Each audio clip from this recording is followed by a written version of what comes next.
thanks to the Honorable Minister. Nilipenda kutoa shukurani kwa ministre from UNHCR. Kutoka ku UNHCR.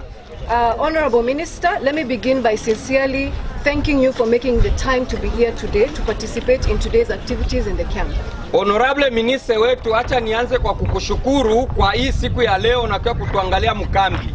On behalf of United Nations High Commissioner for Refugees and Mr. Robert Tibwagwa, who is currently out of the country, our country representative, allow me to acknowledge the good collaboration and relations that UNHCR enjoys with the Ministry of Public Service, Labor and Social Services and the Office of the Commissioner for Refugees. Kwa jina ya UNHCR na representa wetu ambaye iko nje ya nchi, acha niweze kushukuru collaboration yetu UNHCR na ministere yake. I would also like to acknowledge the participation and efforts of the ministry and the staff in the Office of the Commissioner for Refugees, the provincial and district authorities in the protection and assistance to refugees. Nilipenda pia kushukuru gisi ministere na gouvernement na commission ya refugee inaendelea kutusaidia kwa kusaidia wakimbizi. You have seen for yourselves the situation of refugees in this camp, including the recent Mozambican arrivals, and how the government of Zimbabwe, with the support of UNHCR, partners such as WFP, TEDESOM, Goal Ireland, is providing protection and assistance. Munatoka kuona matatizo yenyewe wakimbizi wako nayo hapa na vile vile misaada ambayo wapartenere sawa Goal na wengine biko wanasaidia wakimbizi.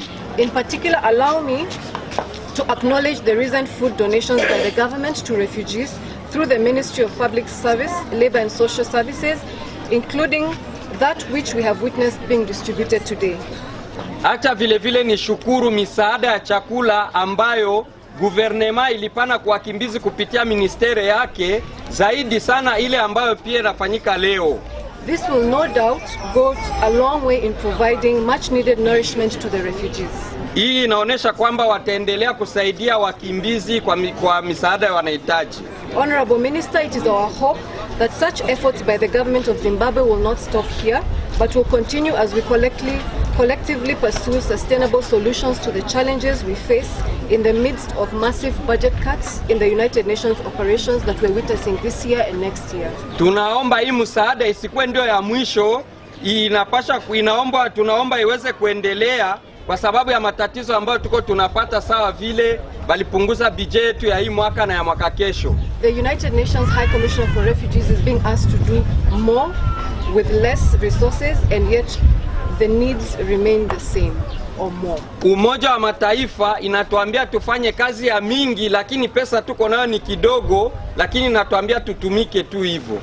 Ladies and gentlemen, in closing, I invite you to continue the good collaboration that exists between our humanitarian partners working with refugees and the government of Zimbabwe as we pursue our common goal of providing protection and assistance to refugees.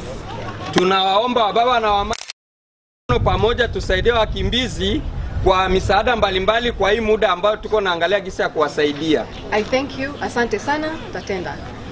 Asante.